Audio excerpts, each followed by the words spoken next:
சட்டுன்னு பண்ற மாதிரி ஒரு கடலைப்பருப்பு சட்னி.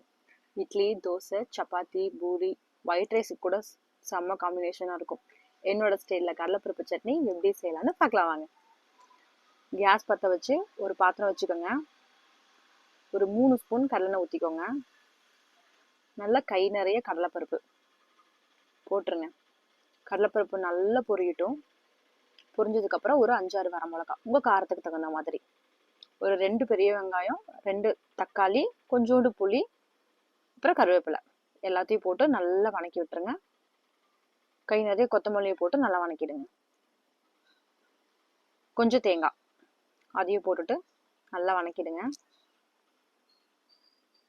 நல்லா வணங்கினதுக்கப்புறம் நல்லா ஆற வச்சு ஒரு மிக்சி ஜாருக்கு மாற்றிட்டு சட்னியை நல்லா மைய அரைச்சிக்கோங்க.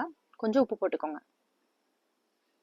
இந்த மாதிரி சட்னி நல்லா மைய அரைச்சிட்டு அதே பாத்திரம் வச்சு ஒரு 2 ஸ்பூன் எண்ணெய் விட்டு கடுகு, கடலைப்பருப்பு, உளுத்தப்பருப்பு, கொஞ்சம் கருவேப்பிலை போட்டு நல்லா தாளித்து சட்னியில் கொட்டிடுங்க. நல்லா கம்மன்னு தோசை ஊற்றி இந்த சட்னியை தொட்டு சாப்பிட்டீங்கன்னா சும்மா அப்படி இருக்கும். ட்ரை பண்ணி பார்த்துட்டு எப்படி இருக்குன்னு சொல்லுங்கள். இந்த மாதிரி வீடியோஸ் பார்க்கறதுக்கு நம்மளோட சேனலை மறக்காமல் ஃபாலோ பண்ணிக்கோங்க. தேங்க்யூ.